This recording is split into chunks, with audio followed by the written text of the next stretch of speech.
Hello all. இன்னைக்கு ஒரு 1 KG நாட்டுக்கோழி வச்சு சிக்கன் பிரியாணி எப்படி பண்ணலான்னு பார்க்கலாங்களா? 1 கேஜி நாட்டுக்கோழியை வாஷ் பண்ணி எடுத்துக்கிட்டேங்க மஞ்சத்தூள் போட்டு. அதில் 1 டேபிள் ஸ்பூன் இஞ்சி பூண்டு பேஸ்ட் போட்டிருக்கேன். கொஞ்சமாக ஒரு கைப்பிடி புதினா சேர்த்துக்கிட்டேங்க. ஒரு 2 டேபிள் ஸ்பூன் கெட்டி தயிர் சேர்த்துக்கிட்டேன். மென்ஷன் பண்ணியிருக்க மசாலாஸ் எல்லாத்தையும் சேர்த்துட்டு ஒரு 1 டம்ளர் தண்ணி ஊற்றி, இது நாட்டுக்கோழின்றதுனால வேகாது, 5 விசில் விட்டு எடுத்த பிறகு பிரியாணியில் ஆட் பண்ணி சேர்த்துக்கலாங்க. இந்த தண்ணியை பிரியாணிக்கு யூஸ் பண்ணிக்கணுங்க. சிக்கன் நல்லா வெந்திருக்குங்க. பிரியாணி செய்ய ஆரம்பிக்கலாமா? இப்போ பிரியாணி செய்ய ஸ்டார்ட் பண்ணலாங்க. ஊல் கரம் மசாலா போட்டுக்கிட்டேங்க பிரியாணி பாட்டில். ஆயில் 2லேருந்து 3 டேபிள் ஸ்பூன் போடுங்க பிரியாணிக்கு. பச்சை மிளகாய் 4 வெங்காயத்தை ஸ்லைஸ் பண்ணி வச்சுருக்கேங்க, அதை சேர்த்துக்கிறேன். வெங்காயம் நல்லா இந்த அளவுக்கு ரோஸ்ட்டாக ப்ரௌனாக ஆகணுங்க, அப்போ தான் பிரியாணி டேஸ்ட்டாக இருக்கும். இதில் 1 ஸ்பூன் வெறும் மிளகாய் தூள் போடுறேங்க. இஞ்சி பூண்டு புதினா கொத்தமல்லி எல்லாத்தையும் பேஸ்ட்டாக அரைச்சி வச்சுருக்கேங்க, அதை இதோடு சேர்த்து வதக்கிக்கலாம். 2 மீடியம் சைஸ் தக்காளி வெட்டி வச்சுருக்கேங்க, அதையும் சேர்த்துக்கிறேன். இப்போ அதில் வதங்கிட்டு இருக்கும் போதே 4 ஸ்பூன் அளவு தயிர் சேர்த்துக்கிறேங்க, கெட்டி தயிர். இப்போ இந்த தயிரோடு சேர்ந்து தக்காளி நல்லா ஸ்மாஷ் ஆகி இந்த மசாலா சுருண்டு வந்தோடனே வேக வச்ச சிக்கனை சேர்த்துக்கலாங்க. இப்போ வேக வச்ச சிக்கனை சேர்த்துக்கிறேங்க.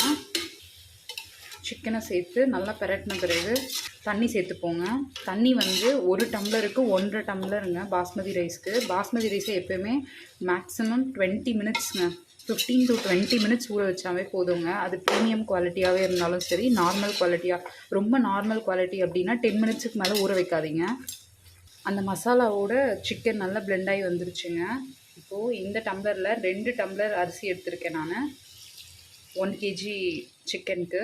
இதில் 3 டம்ளர் தண்ணி சேர்த்துக்கிறேங்க. இப்போ கடைசியாக இந்த டம்ளர் தண்ணியில் ஒரு லெமன் ஜூஸையும் சேர்த்துக்கிட்டேங்க. ஆல்ரெடி சிக்கனில் உப்பு சேர்த்துருக்கோம். இப்போ பிரியாணிக்கு தேவையான அளவு உப்பு. தண்ணி நல்லா கொதிச்ச பிறகு தாங்க அரிசி சேர்க்கணும். அரிசி சேர்த்துக்கிறேங்க. இப்போது அரிசி சேர்த்து கொஞ்சம் ஜென்டிலாக கலந்து விடுங்க. ஒரு ஸ்பூன் நெய் சேர்த்துக்கிறேங்க மேலே. மொத்தமாக ஒரு 3 tablespoon oil, 1 tablespoon கீ, 4 டேபிள் ஸ்பூனில் மேக்ஸிமம் முடிச்சிடலாங்க பிரியாணியை. நம்ம யூஸ் பண்ணுறதுல தான் இருக்குது எவ்வளோ ஆயில் யூஸ் பண்ணுறோன்றது. நல்லா கொதிக்குதுங்க. இப்போ மூடி டம் போட்டுருவோம். இது மாதிரி ஒரு தவா வச்சு சூடானதும் பிரியாணி பாட்டை மேலே வச்சுக்கலாங்க. இது மாதிரி ஒரு இடிக்கல்லை தூக்கி மேலே வச்சோன்னா டம் ரெடிங்க. கரெக்டாக 20 மினிட்ஸ் டம்மில் இருக்கணுங்க பிரியாணி. டம்லேருந்து எடுத்துட்டேன் பிரியாணியை. செம்மையாக வந்திருக்குங்க.